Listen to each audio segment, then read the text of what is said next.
Well, hello, Northwest Christian Church and extended faith family. Wanted to jump on here really quick to give you a little information and update and some directions about what's coming up in the next few days and in the week ahead.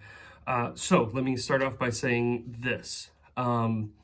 This week, one of the members of our worship team tested positive for COVID. So because of that, they were here on Sunday and had just exposure kind of issues and whatnot.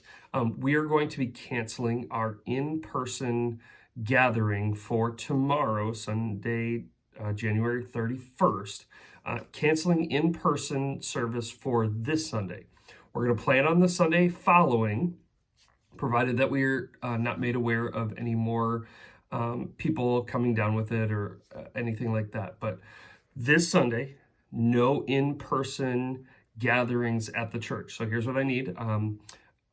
Contact your friends, send text messages, make some phone calls to people you know and love. Just make sure that everybody hears so that we don't have people showing up here at the building this Sunday for service. In addition to that, I do want to encourage you to jump on Facebook at 10 o'clock tomorrow morning because I will still be preaching. I'll be probably right here in my office, but I want to go live. I want to do it live with you because, truth be told, I've recorded this video like 4 times because every time I do it, I'm not sure that it comes out right. And with the sermon, I just don't want it to be that way.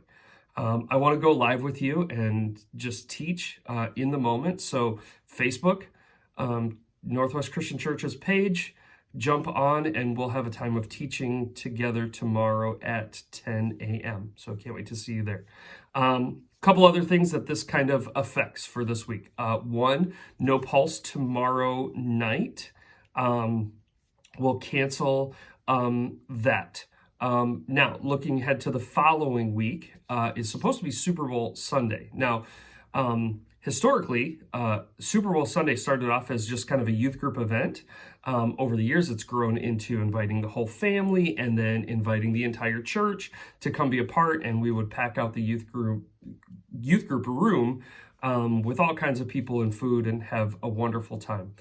This year, we're going to have to not do it that way. What we're actually going to do is just kind of take it back to the beginning, and we're just going to have it be a youth group only event, just for our students and sponsors to hang out for the evening, watch the game, and enjoy the night together, provided we don't have more COVID kind of related issues. But that's kind of looking forward to the next couple weeks. Tomorrow night was also supposed to be our night of worship. So Aaron and the worship team are rescheduling that, looking for a date in February. So stay tuned for when we will be doing those things. I think by calendar, those are all the things that I'm kind of looking at. I have some things written down here. Let me just say this too. If you're anything like me, all of this is incredibly frustrating because I want to get back to normal and I want things to be, close and together and all of those things. So let me just say, I understand your frustration because I feel it too. Just know that we are doing the very best we can to try to serve and to love and to honor first our God, to worship him, to honor him, to do the things that we're called to do, while at the same time loving each other well. And so we're trying to balance these things. And thank you so much for your graciousness. Thank you for your patience as we've been trying to do this together, whether it's wearing a mask and not wearing a mask and whether to come, whether to not to come, all those kind of things. It's difficult and challenging. And I thank you for your patience, your prayers as we've been all trying to work through this together. Honestly, safety concerns for our entire faith family are always in the forefront of our mind.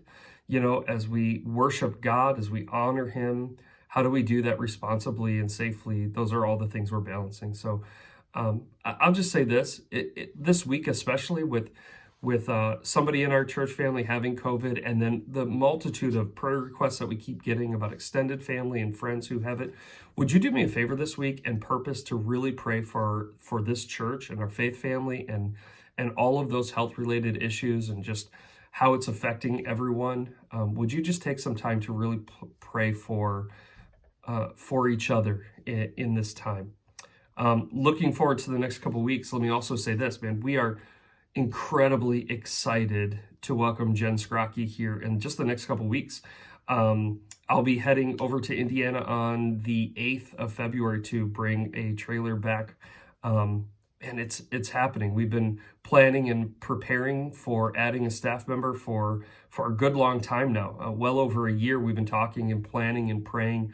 And God brought about this situation in just this time, which just kind of makes me laugh as I look at the world and everything that's kind of happening right now, that this would be the time that God would see fit to organize perfectly Jen's coming, because it's a challenging time. But man, I am so excited for her arrival and us coming together and rallying around our students and children to really grow that program and pour into our youth and students and kids. It's amazing. So let me just say this. Thank you. Thank you for your continued prayer for her, for this new endeavor. Thank you for expressing your excitement and willingness to begin signing up to be teachers and all those kind of things as we look to kind of come out of this COVID season and really launch into a revitalized children's and youth program. As we move that direction, as I'm thanking you, let me just say thank you one more time for your continued faithfulness. Thank you for your faithfulness in prayer and attendance and connection, not only with us and our family, but the church and each other. Thank you for the way that you keep pouring into each other. Thank you for the way that you who signed up to be a part of the snail mail are reaching out to our kids. I can't tell you how many times we hear from our kids and families who are like, man, our kids are so excited when they get those little letters and packages in the mail. So thank you for that. Thank you for your faithfulness in giving over these times. Even those who have been remote for a long time, you've been giving online. You've been sending in your tithes and offerings. You've been showing up. I love, we've got one family in particular that they don't send in their offering, but they come to the church and deliver it just so that we can see one another and interact from a distance. But just thank you. So humbled, so incredibly grateful for you. As we make these adjustments, I know it's awkward, I know it's a pain, but we'll get through it together. So I love you. Can't wait to see you tomorrow morning. Well, I'll be looking at the camera, but you'll be here as we have a message together tomorrow, 10 a.m. For church on Facebook Live. Bye, guys. See ya.